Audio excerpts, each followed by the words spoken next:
Bismillahirrahmanirrahim. Assalamu alaikum students. My name is Abdurrahman and I'm your biology teacher.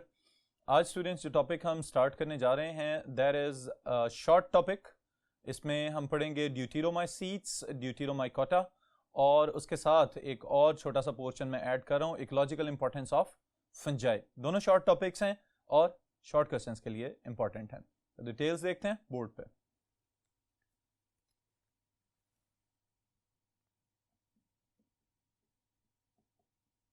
All right. जी students, this is the fourth group of fungi और इस group का नाम है ड्यूटेरोमाइकोटा. ड्यूटेरोमाइकोटा. जी students, अब यहां पे मैं एक पहले नंबर पे आपको नई बात बताने जा रहा हूं जो कि मोस्टली इग्नोर कर दी जाती है. गौर करें जरा इसका नाम ड्यूटेरो. ओके, हाइड्रोजन के अगर आपने आइसोटोप्स पढ़े हुए हैं तो उसके अंदर हम ये चीज देखते हैं प्रोटियम, ड्यूटीरियम, ट्रीटियम. ये असल में क्या है? सिर्फ गिनती के नाम है. ओके, यानी 1 2 3. तो इस लिहाज से अगर ड्यूटेरोमाइकोटा को देखा जाए तो हम ये कह सकते हैं this is the second fungi. Alright, और यहां पे सेकंड फंजाई से क्या मुराद है कि ये दर्जा दोम की फंगस कहलाएगी. अब दर्जा दोम की फंगस का क्या मतलब है यहां पे? इसके लिए स्टूडेंट्स जरा गौर से समझें. Deuteromycetes are also known as imperfect fungi. इनका नाम है इम्परफेक्ट फंजाई. और अगर इनको हम इम्परफेक्ट कह रहे हैं तो इसका मतलब है कि इनको परफेक्ट फंजाई से थोड़ा सा कहीं और क्लासिफिकेशन में प्लेस करना पड़ेगा. तो इसके लिए ये ग्रुप बना दिया गया है deuteromycetes. But the question is why they are known as imperfect fungi, या इनको अलहदा क्यों किया गया है दूसरी फंगस से? Imperfect fungi. जी स्टूडेंट्स, तो सवाल का जवाब आप सोच लें. The deuteromycetes are known as imperfect fungi because no sexual phase has been observed in their life cycles. या तो इनके अंदर जो लाइफ साइकिल्स चल रहे हैं वहां पे सेक्सुअल रिप्रोडक्शन ही नहीं हो रही, या फिर ऐसा भी पॉसिबल है कि जब से एवोल्यूशन हो रही है आगाज में कहीं इनमें कोई सेक्सुअली रिप्रोडक्टिव स्ट्रक्चर्स बने हुए हों लेकिन वक्त गुजरने के साथ साथ आहिस्ता आहिस्ता खत्म हो गए हों मुकम्मल तौर पे. तो इन दोनों लॉजिक्स को मद्देनजर रखते हुए हम ये कह सकते हैं कि the deuteromycetes due to the absence of their sexual structures as well as their sexual reproduction they are known as imperfect fungi. Okay, इस चीज को मैं यहां पे लिख भी देता हूं. These fungi are known as imperfect fungi because no sexual reproduction is observed in any member.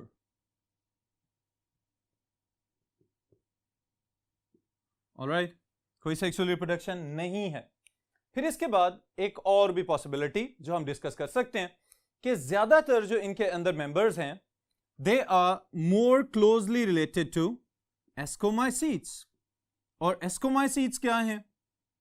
वो फंजाई जो एस्कोस्पोर्स बनाते हैं. ऑलराइट, ड्यूटेरोमाइसीट्स के वो मेंबर्स कि जिनके अंदर ऑब्जर्व किया गया कि कोई ना कोई रिप्रोडक्टिव स्ट्रक्चर मौजूद है या फिर उनके अंदर कोई रिप्रोडक्टिव फेज ऑब्जर्व कर ली गई तो उसके बाद उनको उठा के एस्कोमाइसीट्स में रखा गया. तो ज्यादातर मेंबर्स जिनको रीलोकेट किया गया from deuteromycetes they were classified in ascomycetes later on. Okay, दूसरे नंबर पे हम ये कह सकते हैं कि कुछ मेंबर्स ऐसे भी हैं कि जो एस्कोमाइसीट्स के अलावा बेसिडियोमाइसीट्स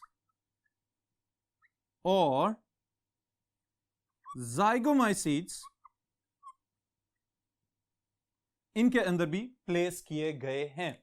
ऑलराइट स्टूडेंट्स, तो इसका मतलब यह हुआ कि बजाते खुद तो इनके अंदर कोई भी सेक्सुअली रिप्रोडक्टिव फेज मौजूद नहीं है, लेकिन अगर अभी भी स्टडीज के दौरान, चूंकि बायोलॉजी में बहुत सारे मेंबर्स ऐसे होते हैं कि जो डिस्कवर होते रहते हैं वक्त के साथ साथ, तो हम ये कह सकते हैं कि जैसे ही किसी भी नए डिस्कवर्ड मेंबर में या पहले से डिस्कवर्ड मेंबर में सेक्सुअली रिप्रोडक्टिव स्ट्रक्चर या फेज ऑब्जर्व की जाएगी, उसको वहां से उठा के कहां पे रख दिया जाएगा, into its appropriate group. Alright, और वो ग्रुप एस्कोमाइकोटा का भी हो सकता है, बेसिडियो और जाइगोमाइसीट्स में भी रखे जा सकते हैं। फिर उसके बाद स्टूडेंट्स एक और चीज, क्योंकि अब हमारे पास बहुत ज्यादा एडवांस स्टडीज और टेक्नोलॉजी दोनों चीजें इस्तेमाल हो रही हैं, तो ये भी देखा गया है कि कुछ ऐसे मेंबर्स के जिनके अंदर कोई भी रिप्रोडक्टिव स्ट्रक्चर नहीं बनता, सेक्सुअल रिप्रोडक्टिव स्ट्रक्चर, उनको क्या किया जाता है, डीएनए सीक्वेंसिंग के जरिए उनके एप्रोप्रिएट ग्रुप में रख दिया जाता है। अब ये क्या चीज है जी, डीएनए सीक्वेंसिंग? देखें, दोनों जो अल्फाज हैं, डीएनए तो एब्रिविएशन है, डीऑक्सीराइबोन्यूक्लिक एसिड, और दूसरी चीज है सीक्वेंस। इसका मतलब क्या है कि डीएनए बजाते खुद न्यूक्लियोटाइड्स पे मुश्तमिल होता है और किसी भी एक मखसूस जानदार के अंदर एक मखसूस तरतीब से न्यूक्लियोटाइड्स को अरेंज किया होता है। ऑलराइट, अब स्टूडेंट्स अगर जेनेटिक सीक्वेंस देखा जाए, यानी कि डीएनए का सीक्वेंस देखा जाए, किसी एक मेंबर का सीक्वेंस किसी दूसरी क्लास के किसी मेंबर से क्लोजली रिजेंबल करता हुआ हो, तो क्या किया जाएगा, इसको यहां से उठा के उस ग्रुप में रख दिया जाएगा। इसका मतलब यह है कि अब हमारे पास दो बातें आ गई हैं, या तो कोई सेक्सुअली रिप्रोडक्टिव फेज ऑब्जर्व कर ली जाए, या फिर खाली जेनेटिक सीक्वेंस अगर रिजेंबल कर रहा है क्लोजली, तो उसको भी उठा के यहां से उस ग्रुप में रख दिया जाएगा। ऑलराइट, तो ये है कुछ जनरल बातें, why this group is known as imperfect fungi and how the members of Deuteromycota are now classified. Okay? फिर इसके बाद स्टूडेंट्स जो अगली बात हमारे पास आ रही है, that is about their examples.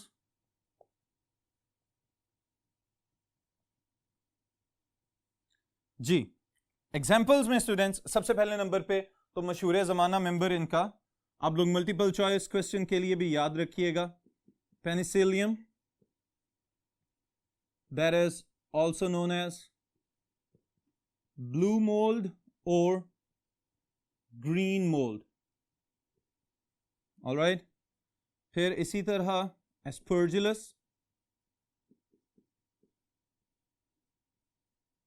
that is known as brown mold, then as fusarium, then as helmintho, sporium, and alternarium.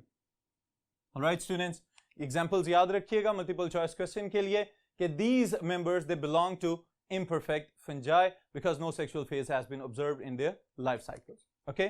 फिर उसके बाद इनका एक और member जिसको हम थोड़ी डिटेल में पढ़ेंगे अभी, that is the penicillium. Okay?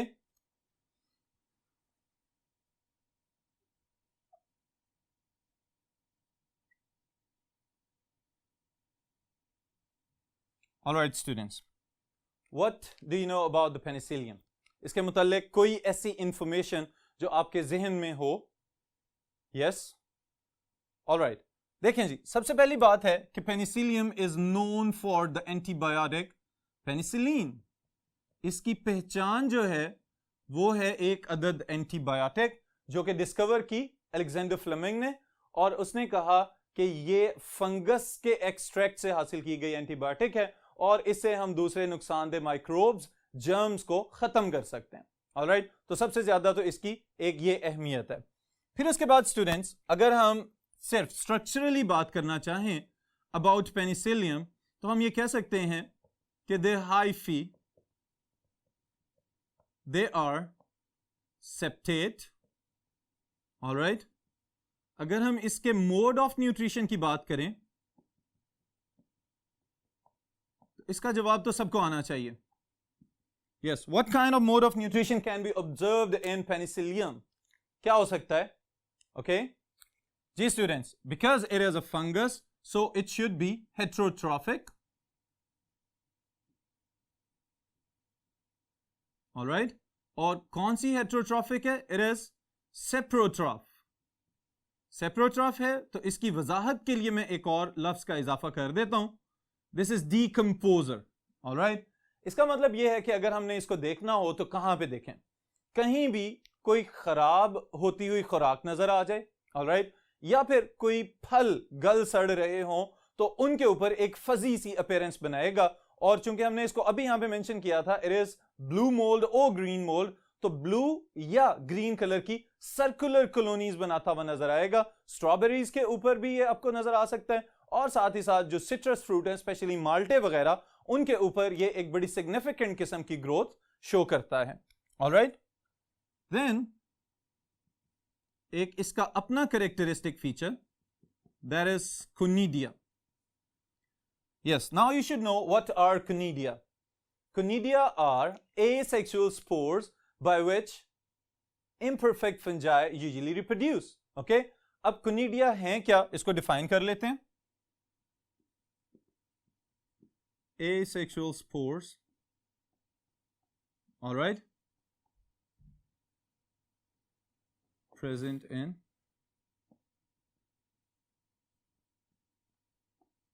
members of imperfect fungi. All right, then students, अगर हम ये देखें कि इसमें खास बात क्या है कि अगर हम पेनिसिलिन के अंदर इसकी बात कर रहे हैं तो यहां पे इसका कैरेक्टरिस्टिक फीचर क्या है, तो वो है the brush like conidia. Alright, clusters में या ग्रुप्स की फॉर्म में जब भी आपको कोनिडिया नजर आएंगे इन पेनिसिलिन, तो वो हमेशा ब्रश लाइक अपीयरेंस दे रहे होते हैं। ये खास बात है about penicillium. All right, then students, एक बहुत इंपॉर्टेंट शॉर्ट क्वेश्चन है ड्यूटेरोमाइसीट्स के अंदर, जो कि मैं यहां पे मेंशन कर रहा हूं। आप जरूर इसको समझें और इसको लिखने के लिए भी तैयार हो जाएं। Now what is it? It is about पैरासेक्सुअलिटी।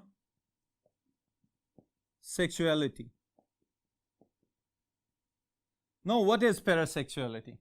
अब अगर गौर करें तो दिस इज इम्परफेक्ट फंजाई। हमने कहा भाई इसमें तो सेक्सुअल रिप्रोडक्शन होती नहीं है, ना कोई सेक्सुअली रिप्रोड्यूसिंग स्ट्रक्चर इसके अंदर मौजूद है। तो ये पैरासेक्सुअलिटी क्या चीज आ गई है? इसका मतलब ये है कि this is not true sexual reproduction, लेकिन उसका एक और अल्टरनेट तलाश कर लिया गया है, जो कि कुदरत ने इसको ये सहूलत फराहम कर दिया। अब इसमें स्टूडेंट्स क्या किया जाता है, पहले मैं आपको एक टर्म बताना चाहता हूं, that is known as mitotic recombination. Mitotic recombination. All right, अब देखें, यह बात तो तय है कि जब कभी भी सेल्स जिनमें हैप्लॉइड न्यूक्लियाई मौजूद हैं, वो हैप्लॉइड न्यूक्लियाई को फ्यूज करेंगे तो एक डिप्लॉइड न्यूक्लियस बन जाएगा। और जब डिप्लॉइड न्यूक्लियस के अंदर मियोसिस होगी, तो मियोसिस की बाकी सब स्टेजेस के साथ साथ एक बहुत अहम स्टेज है उसकी प्रोफेज 1, जिसके अंदर the chromosomes they overlap one another and the genetic material is shuffled. एक क्रोमोसोम से दूसरे क्रोमोसोम में जीन्स का तबादला कर दिया जाता है। तो इस प्रोसेस को कहते हैं रिकॉम्बिनेशन। ओके, और फिर उसके बाद क्रोमोसोम्स दोबारा अपनी असली हालत में आ जाते हैं। अब स्टूडेंट्स, यहां पे मैंने मियोसिस का जिक्र नहीं किया, बल्कि मैंने कहा है माइटोटिक रिकॉम्बिनेशन। ओके, इसका क्या मतलब है? इसका बहुत गहरा ताल्लुक है पैरासेक्सुअलिटी के साथ, कि जब कभी भी रिप्रोडक्शन करना चाहेंगे इसके कुछ मेंबर्स, उनमें क्या होगा, न्यूक्लियाई जो हैं वो करीब करीब आएंगे और फ्यूज कर जाएंगे with in the same Haifa. Okay, एक ही हाइफे के सेल्स के अंदर भी पैरासेक्सुअलिटी को ऑब्जर्व किया जा सकता है।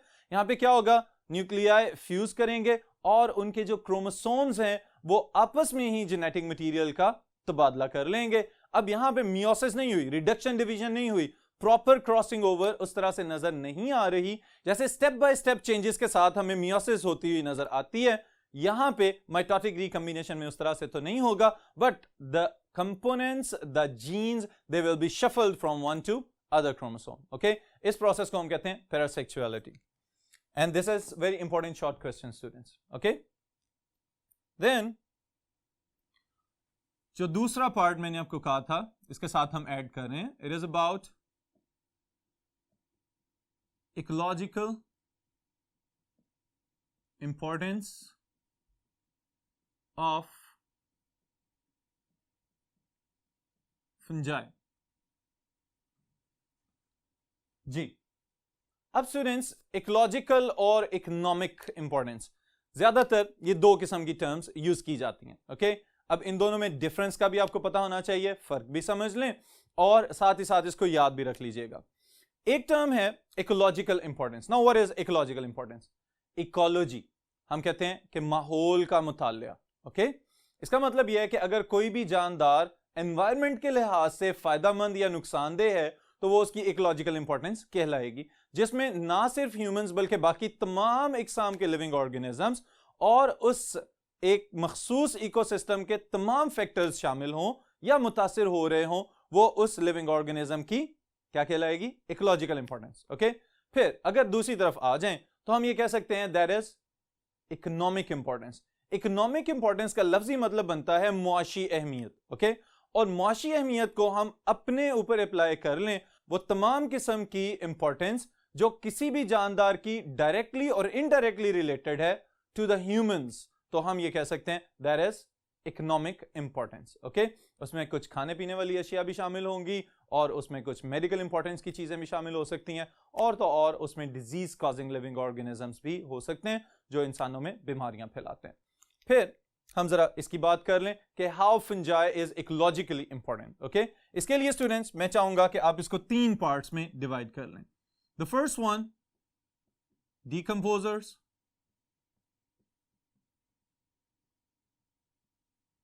Okay, now decomposers of the ecosystem, 2 बड़े डीकंपोजर्स हैं, fungi and saprobic bacteria. Alright, saprobic bacteria, decomposer bacteria. क्योंकि इनके मोड ऑफ न्यूट्रिशन डिफरेंट हो सकते हैं तो यहां पे हम सिर्फ डीकंपोजर्स की बात कर रहे हैं। जी, अब देखिए स्टूडेंट्स, यहां पे एक बड़ा अहम नुक्ता मैं आपको बताने जा रहा हूं, इसको जरा गौर से सुनिएगा और मेरे सवाल का जवाब भी दीजिएगा। फर्ज कर लेते हैं कि हम अगर 21वीं सदी में अभी मौजूद हैं और हमसे पहले आने वाले जितने ह्यूमंस मौजूद थे, अगर उनकी बॉडीज जो डेड बॉडीज थी आफ्टर देयर डेथ्स, उनको डीकंपोज ना किया जाता, पॉइंट नंबर 1। अब पॉइंट नंबर 2 की तरफ आ जाएं। जब से इंसान सिविलाइजेशन में दाखिल हुआ है तब से बहुत सारी तब्दीलियां आ रही हैं इर्द गिर्द, जिसमें हम डेली बेसिस पे बहुत ज्यादा अमाउंट में कूड़ा करकट और वेस्ट प्रोडक्ट्स वगैरह उठा के बाहर फेंक देते हैं एनवायरनमेंट के अंदर। इसी तरह बहुत सारे दूसरे लिविंग ऑर्गेनिजम्स भी हैं जिनकी डेथ्स हो रही हैं।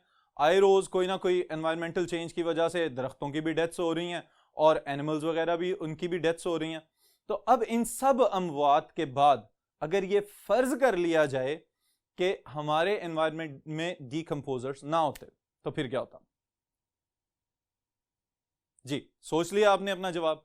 अब देखें, अगर डीकंपोजर्स यानी कि फंजाई और बैक्टीरिया ये मौजूद नहीं है अगर हमारे एनवायरनमेंट में, तो हम ये देखते कि हमारे इर्द गिर्द बहुत ज्यादा तादाद में जानदारों की डेड बॉडीज के ढेर लगे हुए होते हैं। इवन के वो कूड़ा क्रिकेट जो कि आप अपने मोहल्ले से उठा के अपने मोहल्ले के नुक्कर वाले किसी खाली खुले मैदान में फेंक देते हैं, वहां पे भी आपको शायद कूड़े के पहाड़ नजर आ रहे होते, क्योंकि आपके रहने से पहले शायद वहां पे कोई और रह के गया हो, उनके रहने से पहले कोई और रह के गया हो, और अगर सब ने यही हैबिट अपनाई होती तो अब तक हम सब के सब लिविंग ऑर्गेनिजम्स किसी कूड़ा प्लेनेट पे रह रहे होते। ओके, तो we should be thankful to the nature, क्योंकि अल्लाह ताला ने हमें डीकंपोजर्स दे दिए हैं। और डीकंपोजर्स क्या कर रहे हैं? वक्तन फवक्तन बहुत सारे लिविंग ऑर्गेनिजम्स की जो डेड बॉडीज होती हैं उन डेड बॉडीज को डीकंपोज करते हैं, उनके अंदर मौजूद न्यूट्रिएंट्स को रिसाइकल करते हैं ताकि अगली जनरेशंस स्पेशली प्लांट्स जो कि प्रोड्यूसर्स हैं वो उससे फायदा उठा सकें और उन्हीं न्यूट्रिएंट्स को रिसाइकल करके नेक्स्ट जनरेशंस के लिए अवेलेबल बना दें। अगर ऐसा ना होता, डीकंपोजर्स ना होते, तो ये सारे न्यूट्रिएंट साइकिल्स ब्लॉक हो जाते और हम तक कोई भी न्यूट्रिएंट ना पहुंचता, तो प्रोड्यूसर्स को कुछ नहीं मिलना था, प्लांट्स को। तो प्लांट्स अगर नहीं होते तो फिर इसका मतलब है हमारा सर्वाइवल तो इम्पॉसिबल था। Alright students, so this is the real ecological importance about decomposers. फिर उसके बाद these fungi, they are also playing an important role as symbionts. दूसरे जानदारों के साथ मिलके भी तो रह रहे हैं एनवायरनमेंट के अंदर, और सिम्बायोंट्स में स्टूडेंट्स आपको याद होना चाहिए they make up a mutualistic association of fungi and algae. ये क्या कहलाएंगे? Lichens. And on the other side when they combine with the roots of vascular plants, तो वहां पे ये क्या बना रहे हैं? Mycorrhizal association. ऑलराइट, तो हम ये कह सकते हैं these are mycorrhizae. Okay, ectomycorrhizae and endomycorrhizae, इसकी दो टाइप्स हैं. This is the relationship between fungi and roots of vascular plants. और इसके लिए मल्टीपल चॉइस क्वेश्चन के लिए 95% of the plants they make up this mutualistic association. Okay, अब देखें सिम्बायोंट्स के तौर पे माइकोराइजे की पहली बात कर लेते हैं हम कि what are mycorrhizae? They are the mutualistic symbionts in which fungi they combine with the roots of the vascular plants. और vascular plants की roots के साथ मिलके ये क्या फायदा पहुंचा रहे हैं? इर्द गिर्द से ऐसे न्यूट्रिएंट्स जो नॉर्मली रूट हेयर्स जज़ब नहीं कर सकते, ये अपने राइजोइड्स के जरिए एंजाइम्स को बाहर भेजते हैं, उनको तोड़ते हैं और फिर पहुंचा देते हैं रूट्स के अंदर वैस्कुलर टिश्यूज तक. ऑलराइट, तो ये तो माइकोराइजे के तौर पे इसकी इंपॉर्टेंस है. इसी तरह सरफेस एरिया फॉर एब्जॉर्प्शन भी बढ़ा रहे हैं. लेकिन दूसरी तरफ स्टूडेंट्स, लाइकेंस की अगर हम बात करें तो ये लाइकेंस क्या कर रहे हैं? फंजाई एल्गी के साथ मिलकर रह रही है और एल्गी के साथ मिलकर रहने के साथ साथ इनकी एक बहुत जबरदस्त बात है, और वो क्या है कि they are lichens first intruders. Alright, इसके लिए एक और टर्म भी यूज होती है, pioneers in ecological succession. Alright, अब इसको कोई आप में से जानता है पहले से कि ये इकोलॉजिकल सक्सेशन क्या चीज है? ओके, देखें जी, ये जो इकोलॉजिकल सक्सेशन है, इससे क्या मुराद है स्टूडेंट्स कि जब कभी भी कहीं कोई सख्त किस्म की चट्टानें या पत्थर मौजूद हैं जहां पे पहले कोई लाइफ फॉर्म भी मौजूद नहीं है, तो वहां पे जिंदगी का आगाज लाइकेंस करते हैं. ओके, और फिर लाइकेंस क्या करते हैं? उस एरिया को, उस जगह को अवेलेबल बना देते हैं for the survival and existence of other living organisms. फिर बाद में वहां पे छोटे मॉसेस, ब्रायोफाइट्स वगैरह, फिर उसके बाद हर्ब्स, श्रब्स और फिर बड़े दरख्त आके उगना शुरू हो जाते हैं. हर्ब्स और श्रब्स, जड़ी बूटियां और झाड़ी नुमा पौधे. ओके, फिर इस चीज को हम कहते हैं इकोलॉजिकल सक्सेशन के simple to complex life forms grow करते चले जाना किसी एक जगह पे. तो वहां पे जिंदगी का आगाज कौन कर रहा है? Lichens. But at the same time they have another role, और वो क्या है? They are biological indicators.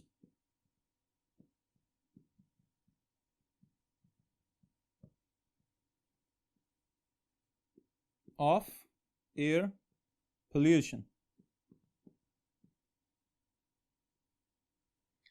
Ji students, कि अगर किसी जगह पे बहुत खुशगवार किस्म की हवा है और बहुत जबरदस्त किस्म का एनवायरनमेंट रहता है जहां पे लाइकेंस ग्रो कर सकते हैं, तो lichens will show a marvellous growth on that part. लेकिन अगर वक्त गुजरने के साथ साथ उस जगह की फिजा में आलूदा एलिमेंट्स का इजाफा होना शुरू हो जाए, तो क्या होगा? लाइकेंस आहिस्ता आहिस्ता डिक्लाइन की तरफ चले जाएंगे और उनकी डेथ होना शुरू हो जाती है. तो इस वजह से हम ये कहते हैं कि they can be pollution indicators of the environment, especially regarding the air pollution.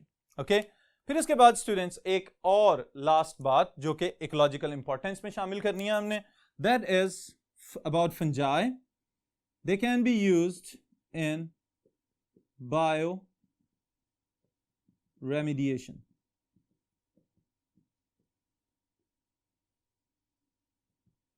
जी, ये स्टूडेंट्स जो बात है बायोरेमिडिएशन की, ये फंजाई के साथ किस तरह से रिलेट की जाती है. अब देखें, मैंने आपको एक बात बताई हुई है कि the fungi they are resistant living organisms. ऐसा भी पॉसिबल है कि कम से कम pH 2 पे और उसके बाद 2 to 9 की रेंज में फंजाई सर्वाइव कर सकती है. और टेम्परेचर के लिहाज से अगर हम कहें तो हम ये कहते हैं कि from freezing temperature to high temperature fungus जो है सर्वाइव कर सकती है. तो इसका मतलब यह है कि it is a tough and resistant type of living organism. Bioremediation को फंजाई के साथ किस तरह से रिलेट किया जा सकता है? We can define this process as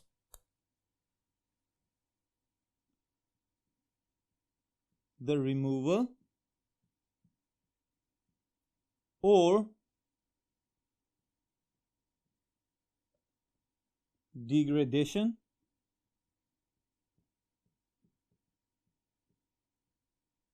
of environmental pollutants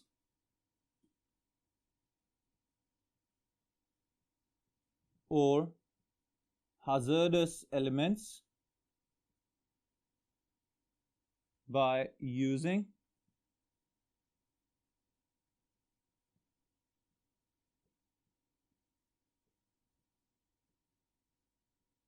living organisms. जी स्टूडेंट्स, ये हमने डिफाइन कर लिया है बायोरेमिडिएशन को। अब देखें बायोरेमिडिएशन क्या है। किसी भी जानदार को इस्तेमाल करते हुए माहौल में मौजूद खराब एनवायरनमेंट पोल्यूशन कॉजिंग पोल्यूटेंट्स को या किसी नुकसानदेह एलिमेंट को ख़त्म कर देना। स्पेशली अगर एग्जांपल ली जाए तो मैं आपको एक मिसाल देता हूँ। बाज़ औक़ात समंदर में तैरते हुए ऐसा होता है कि कोई ऑयल टैंकर, बहुत बड़े बड़े जो तेल बरदार जहाज होते हैं, उनमें कोई लीकेज हो जाए या कोई और उनके अंदर डिफॉल्ट या डिफेक्ट आ जाए और उसकी वजह से उस जहाज में से तेल लीक हो जाए, तो ये एक बहुत बड़ा नुकसान होता है फॉर द मेरीन लाइफ। जो समंदर में मछलियां और बाकी जानदार पाए जा रहे हैं उनकी डेथ्स भी हो जाती हैं बाज़ औक़ात ऑक्सीजन डेफिसिट की वजह से। लेकिन इसका इलाज भी अब मौजूद है एज बायोरेमिडिएशन। क्या किया जाता है स्टूडेंट्स कि खास किस्म के बैक्टीरिया इस्तेमाल किए जाते हैं। वो बैक्टीरिया उस जगह पे स्प्रेड कर दिए जाते हैं, बिखेर दिए जाते हैं जहां पे ऑयल जो है वो स्पिल हो चुका हुआ है, ऑयल जो है वो गिर चुका हुआ है और फैल गया। अब क्या किया जाएगा कि ये बैक्टीरिया उस ऑयल को वहां से एब्जॉर्ब करेंगे और पानी की सफाई हो जाएगी। ऑलराइट, फिर इसी तरह एक और एग्जांपल अगर हम देखें तो फंगस की एक मखसूस किस्म है कि जहां पे नॉर्मली इंडस्ट्रीज या फैक्ट्रीज वगैरह अपने एफ्लुएंट्स जो फासिद किस्म के खराब और पोल्यूशन कॉजिंग एलिमेंट्स हैं वो पानी में मिला रहे होते हैं, वहीं पे ये फंगस जो है वो ग्रो करते हुए उन एलिमेंट्स को एब्जॉर्ब कर लेती है और वो पानी जो आगे एनवायरनमेंट में जा रहा है वो पहले की निस्बत साफ हो चुका हुआ होता है। तो बायोरेमिडिएशन को हम यूं कह सकते हैं कि जानदारों को इस्तेमाल करते हुए जानदारों की भलाई के लिए माहौल को साफ कर लेना, this process is known as bioremediation. और इसके लिए fungi and bacteria they are the tough guys.